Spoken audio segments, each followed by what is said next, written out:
चलिए अब आगे बढ़ते हैं और हम पढ़ेंगे types of matrices. Types of matrix बहुत सारे होते हैं, जैसे कि column matrix, row matrix, square matrix, diagonal matrix, scalar matrix, identity matrix and zero matrix. सबसे पहले हम कॉलम मैट्रिक्स के बारे में पढ़ेंगे। कॉलम मैट्रिक्स वो मैट्रिक्स होता है जिसमें सिर्फ एक ही कॉलम प्रेजेंट होता है, जैसे कि A is equal to this one. इस मैट्रिक्स में टोटल 3 रोज हैं और अगर हम कॉलम्स देखें तो 1 कॉलम है। 1 कॉलम होने की वजह से इसको हम एक कॉलम मैट्रिक्स बोलते हैं। अगर हम मैट्रिक्स ए का ऑर्डर लिखें तो वह 3 क्रॉस 1 होगा, जहां 1 नंबर ऑफ कॉलम्स को रिप्रेजेंट कर रहा है, जो कि 1 है। अब हम एक और एग्जांपल लेते हैं। हमें एक मैट्रिक्स बी दिया है जो कि इस प्रकार से है। यहाँ पे टोटल नंबर ऑफ रोज देखें तो 5 रोज हैं और टोटल नंबर ऑफ कॉलम्स देखें तो 1 कॉलम है। तो हम कह सकते हैं कि this is also a column matrix. इस कॉलम मैट्रिक्स का ऑर्डर लिखे तो यह 5 क्रॉस 1 के बराबर होगा, जहां पर 1 नंबर ऑफ कॉलम्स दिखा रहा है। अगर हम कॉलम मैट्रिक्स का ऑर्डर देखें तो हमेशा नंबर ऑफ कॉलम्स 1 होते हैं and number of rose very कर सकते हैं। जैसे कि यहाँ पे आपने देखा, एक केस में नंबर ऑफ रोज 3 है और एक केस में नंबर ऑफ रोज 5 है। तो किसी भी कॉलम मैट्रिक्स को जनरलाइज फॉर्म में ऐसे लिखा जा सकता है: A is equal to Aij with a matrix order of m cross 1. So this is a column matrix as number of columns is 1. अब एक एग्जाम्पल देखते हैं। A कुछ इस प्रकार से है। आपको बताना है कि क्या यह एक कॉलम मैट्रिक्स है या नहीं। यहाँ पर आप देख सकते हैं मैट्रिक्स ए में 2 रोज हैं एंड 2 कॉलम्स हैं। हमें पता है नंबर ऑफ रेस कुछ भी हो सकती हैं, बस नंबर ऑफ कॉलम्स 1 होना चाहिए, जो कि इस मैट्रिक्स में 2 है। हम मैट्रिक्स की ऑर्डर भी देख सकते हैं। इसका ऑर्डर है 2 cross 2। Therefore, matrix A is not a column matrix as the number of columns are more than 1, which is 2. हमारा नेक्स्ट टाइप ऑफ मैट्रिक्स है रो मैट्रिक्स। अभी आपने कॉलम मैट्रिक्स के बारे में पढ़ा था, जिसमें नंबर ऑफ कॉलम्स 1 होते हैं and number of rows can be varying. Similarly आप सोच सकते हैं रो मैट्रिक्स में क्या होता होगा। यहाँ पर 1 मिनट का टाइम लीजिए और क्विकली एक रो मैट्रिक्स लिख के देखिए। आई एम श्योर आप सभी ने सही सोचा होगा। मैट्रिक्स जिसमें सिर्फ 1 रो हो उसको हम रो मैट्रिक्स कहेंगे और उसका एक एग्जाम्पल कुछ इस प्रकार से दिखेगा। यहाँ पर आप देख सकते हैं कि number of columns are 3 and number of rows are 1, so we can say it's a row matrix. अगर हम इस रो मैट्रिक्स का ऑर्डर देखें तो इसको हम 1 क्रॉस 3 लिखेंगे, so where 1 is the number of rows and 3 is number of columns. हम एक और मैट्रिक्स बी लेते हैं। इसमें अगर हम total number of columns count करें तो 4 कॉलम्स मिलते हैं और मैट्रिक्स बी की रोज काउंट करें तो सिर्फ 1 रो मिलती है। मैट्रिक्स बी में भी सिर्फ 1 रो है, तो मैट्रिक्स बी भी एक रो मैट्रिक्स है। बी का ऑर्डर देखें तो वह 1 क्रॉस 4 है, जहां पर 1 टोटल रोज की संख्या है। अगर हम दोनों मैट्रिक्स का ऑर्डर देखें तो नंबर ऑफ रोज 1 है पर नंबर ऑफ कॉलम्स डिफरेंट हैं। हम यहाँ से कंक्लूड कर सकते हैं कि रो मैट्रिक्स में नंबर ऑफ रोज 1 होने चाहिए एंड नंबर ऑफ कॉलम्स कुछ भी हो सकते हैं।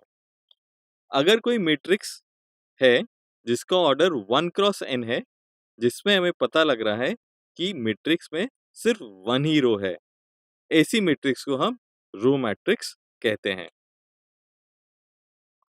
अब हम मैट्रिक्स का नेक्स्ट टाइप देखते हैं, स्क्वायर मैट्रिक्स। स्क्वायर मैट्रिक्स ऐसा मैट्रिक्स है जिसमें total number of rows and total number of columns equal होते हैं। इसे हम एक एग्जांपल से समझते हैं। हमारे पास एक मैट्रिक्स ए है। अब हम मैट्रिक्स ए के total number of rose count करें तो हमें 2 रोज मिलते हैं and total number of columns count करें तो वह भी 2 मिलते हैं।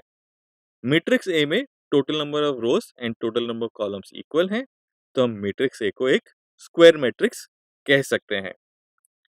अगर हम इसकी ऑर्डर को लिखें तो मैट्रिक्स ए का ऑर्डर 2 क्रॉस 2 होगा।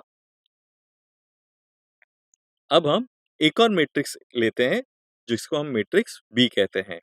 अगर मैट्रिक्स बी में total number of rose count करें तो हमें टोटल नंबर ऑफ रोज 3 मिलते हैं एंड कॉलम्स को काउंट करें तो वह भी 3 मिलते हैं। So total number of rows and total number of columns equal हैं, तो स्क्वायर मैट्रिक्स की डेफिनेशन के अकॉर्डिंग मैट्रिक्स बी भी एक स्क्वायर मैट्रिक्स होगा। मैट्रिक्स बी की अगर हम ऑर्डर लिखें तो वह 3 क्रॉस 3 होगी। तो हम कंक्लूड कर सकते हैं, अगर एक मैट्रिक्स ए है जिसका ऑर्डर m क्रॉस m है, means number of rows and number of columns equal हैं, तो यह मैट्रिक्स स्क्वायर मैट्रिक्स होगा जिसका ऑर्डर m क्रॉस m या सिंपली हम ऑर्डर m भी लिख सकते हैं। हमारा नेक्स्ट टाइप है डायगोनल मैट्रिक्स। डायगोनल मैट्रिक्स पढ़ने से पहले हम डायगोनल एलिमेंट के कॉन्सेप्ट को समझ लेते हैं। हमने पहले पढ़ रखा है aij उस एलिमेंट की पोजीशन बता रहा है जो कि ith रो और jth कॉलम में है, जिसे i jth एलिमेंट भी हम बोल सकते हैं। अब अगर A कोई एक स्क्वायर मैट्रिक्स है जिसमें किसी एलिमेंट की कॉरस्पॉन्डिंग रो और कॉरस्पॉन्डिंग कॉलम की वैल्यू सेम हो, तो वो एलिमेंट डायगोनल एलिमेंट कहलाता है। For example A11, A22 and A33। यह बात समझ लेने की है कि मैट्रिक्स हमेशा स्क्वायर मैट्रिक्स होना चाहिए जब भी हम डायगोनल एलिमेंट्स की बात करते हैं। इसे हम एक और एग्जांपल से समझते हैं। हम एक स्क्वायर मैट्रिक्स ए लेते हैं और मैट्रिक्स ए के सभी एलिमेंट्स की पोजीशन लिखें तो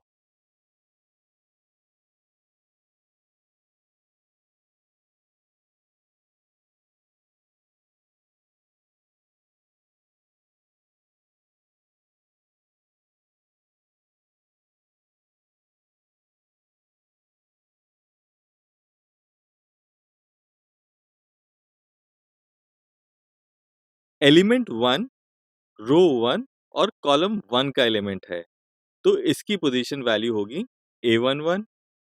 इसी प्रकार एलिमेंट 2 रो 1 और कॉलम 2 का एलिमेंट है, तो इसकी पोजीशन वैल्यू होगी A12। सिमिलरली एलिमेंट 3 और 4 के लिए पोजीशन वैल्यूज होंगी A21 एंड A22। अब हम अगर नोटिस करें तो इन पोजीशंस की वैल्यू A11 और A22 में corresponding values of row and column same है, यानी इक्वल हैं। तो A11 और A22 के कॉरिस्पॉन्डिंग जो एलिमेंट्स होंगे उसे हम डायगोनल एलिमेंट्स कहेंगे। हम क्लियरली देख सकते हैं यहाँ पर एलिमेंट्स 1 और एलिमेंट्स 4 हमारे डायगोनल एलिमेंट्स हैं। बाकी बचे हुए एलिमेंट्स को नॉन डायगोनल एलिमेंट्स कहते हैं, जो कि यहाँ पर 2 एंड 3 हैं। हमने डायगोनल एलिमेंट्स को समझ लिया है, अब हम डायगोनल मैट्रिक्स को इजीली समझ सकते हैं। डायगोनल मैट्रिक्स एक ऐसी स्क्वायर मैट्रिक्स होती है जिसमें सारे नॉन डायगोनल एलिमेंट्स 0 होते हों और डायगोनल एलिमेंट्स कुछ भी हो सकते हैं। हम इसे एक एग्जाम्पल से समझते हैं। एक 3x3 का मैट्रिक्स है। इस मैट्रिक्स के अगर हम डायगोनल एलिमेंट्स देखें तो वह इस प्रकार से हैं। मैट्रिक्स सी के डायगोनल एलिमेंट्स 5 4 5 हैं। अब हम नॉन डायगोनल एलिमेंट्स देखें तो वह इस प्रकार से हैं, जो कि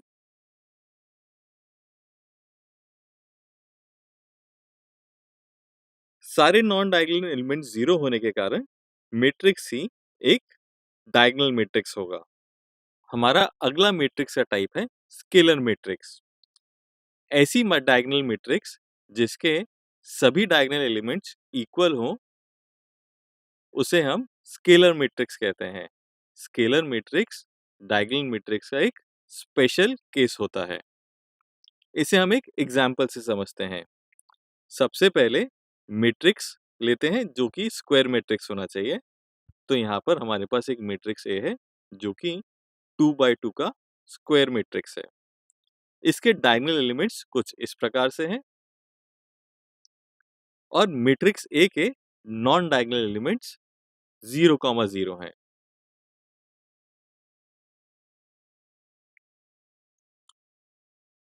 नॉन डायगोनल एलिमेंट्स सारे 0 हैं, इसकी वजह से हम कह सकते हैं मैट्रिक्स ए एक डायगोनल मैट्रिक्स है। अब हम डायगोनल एलिमेंट्स को नोटिस करें तो दोनों इक्वल हैं। तो ये डायगोनल मैट्रिक्स का एक स्पेशल केस है जिसमें दोनों एलिमेंट्स इक्वल हैं, तो हम कह सकते हैं यह एक स्केलर मैट्रिक्स होगा। हमारा नेक्स्ट टाइप आइडेंटिटी मैट्रिक्स है। आइडेंटिटी मैट्रिक्स डायगोनल मैट्रिक्स का स्पेशल केस होता है जिसमें डायगोनल एलिमेंट्स 1 के बराबर होते हैं। अगर हम एक मैट्रिक्स ए लें जो कि इस प्रकार से है, इसका ऑर्डर 2 बाय 2 है, इसके डायगोनल एलिमेंट्स देखें तो वो इक्वल हैं और 1 एंड 1 है। नॉन डायगोनल एलिमेंट्स देखें तो वो 0 हैं।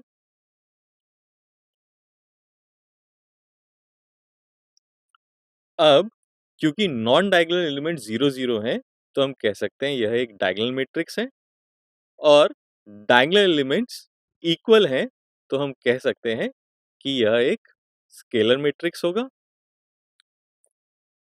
अब अगर हम देखें यहाँ पे डायगोनल एलिमेंट्स 1 1 है, तो हम कह सकते हैं कि ये एक स्केलर मैट्रिक्स का भी स्पेशल केस है जिसे हम आइडेंटिटी मैट्रिक्स कहेंगे। आइडेंटिटी मैट्रिक्स को हम आई से भी रिप्रेजेंट करते हैं। अगर मैं आपसे बोलूं एक 2 बाय 2 का आइडेंटिटी मैट्रिक्स लिखें तो आप उसे कुछ इस प्रकार से दिखाएंगे। अगर मैं आपसे बोलूं एक 3 बाय 3 का आइडेंटिटी मैट्रिक्स लिखें तो वो कुछ इस प्रकार से आप लोग लिखेंगे। लास्ट टाइप ऑफ मैट्रिक्स देखते हैं जो कि जीरो मैट्रिक्स और नल मैट्रिक्स है। ऐसा मैट्रिक्स जिसके सारे एलिमेंट 0 हो उसको हम जीरो मैट्रिक्स या नल मैट्रिक्स कहते हैं। फॉर एग्जाम्पल ए मैट्रिक्स कुछ इस प्रकार से है which is a 2x2 matrix. यहाँ पे आप देखें ऑल एलिमेंट्स आर 0, तो we can say it is a zero matrix. अब हम एक और मैट्रिक्स बी लेते हैं जो कि इस प्रकार से है, this is a 3x3 matrix. यहाँ पर आप देखें खूब सारे एलिमेंट्स 0 हैं but there is a one element which is 5, that means it is not a zero matrix और a null matrix. Zero matrix और नल मैट्रिक्स को हम ओ से भी रिप्रेजेंट करते हैं। अब अगर मैं आपसे पूछूं कि एक 4x3 का जीरो मैट्रिक्स लिखो तो वो कैसे लिखोगे आप लोगों ने बिल्कुल सही सोचा। आप एक ऐसा मैट्रिक्स बनाएंगे जिसके सारे एलिमेंट्स 0 हों।